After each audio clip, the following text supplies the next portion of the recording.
उधार मांगी हुई माजिराटी, घंटों के हिसाब से किराए पे लिए गए हेलीकॉप्टर्स और बुटॉक्स से बने हुए चेहरे, वो मेगा प्रोजेक्ट्स और पुरतईश तर्ज जिंदगी जिसका प्रचार अरबों डॉलर के एवज किया गया। पहला मिसाइल गिरते ही रेत की दीवार साबित हुआ और धुएं में गायब हो गया। द गार्डियन की ताजा तरीन रिपोर्ट के मुताबिक दुबई का सेफ इमेज अब चकनाचूर हो चुका है और वो इन्फ्लुएंसर्स जो दुनिया को ये दिखाते थे कि दुबई दुनिया की महफूज तरीन जगह है, अब खुद अपनी जान बचाने के लिए महफूज रास्ते ढूंढ रहे हैं, क्योंकि अब वाजिया हो चुका है कि ये इन्फ्लुएंसर्स महज एक मार्केटिंग आर्म थे जिन्हें सच छुपाने की कीमत दी जा रही थी ताकि दुनिया इस दांस्ता अंधेपन यानी विलफुल ब्लाइंडनेस का शिकार रहे। बरतानवी राइटर ब्रिजिट डेलेनी लिखती हैं कि दुबई दरअसल एक ऐसी मसनूई जन्नत है जिसे कफाला सिस्टम के तहत मजलूम तबके के खून पसीने से खड़ा किया गया और इन गोल्डन वीजा इन्फ्लुएंसर्स को भारी रकम इसलिए दी गई कि वो इस सच्चाई से नजरें चुराकर सिर्फ और सिर्फ ग्लैमर बेचे। मगर अब जब जंग की आग इस लग्जरी शहर तक पहुंची है तो वही इन्फ्लुएंसर्स अपने बरतानवी और ऑस्ट्रेलवी पासपोर्ट्स निकालकर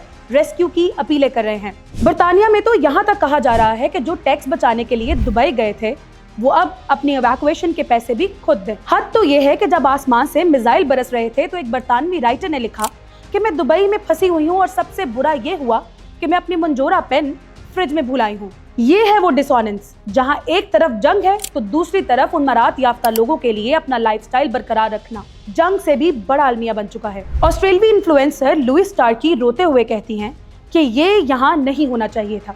तो सवाल ये है कि यहाँ क्यों नहीं? क्या जंग सिर्फ गरीब मुल्कों का मुकद्दर है? दुबई का पूरा सोशल कॉन्ट्रैक्ट अंधेपन पर मबनी था। ये शहर उन वर्कर्स ने बनाया जिनका कोई पुरसाने हाल नहीं था। आज जब बम गिर रहे हैं तो ये इन्फ्लुएंसर्स तो फरार होने के लिए जहाज ढूंढ लेंगे, लेकिन उन लाखों बेनाम मजदूरों का क्या जो इस ईवल पैराडाइज को सहारा देते देते अब खुद इस मलबे तले दब जाने के लिए छोड़ दिए गए हैं। माइक डेविस ने इसे 15 साल पहले एक स्ट्रेंज पैराडाइज कहा था। आज जब मास्क उतर चुके हैं, क्या हम अब भी इन इन्फ्लुएंसर्स के दिखाए हुए शराब पर यकीन करेंगे या अब ये मान लेंगे कि सब एक पेड प्रोपेगेंडा था जिसे एक संगीन सच्चाई को छुपाने के लिए बेचा गया?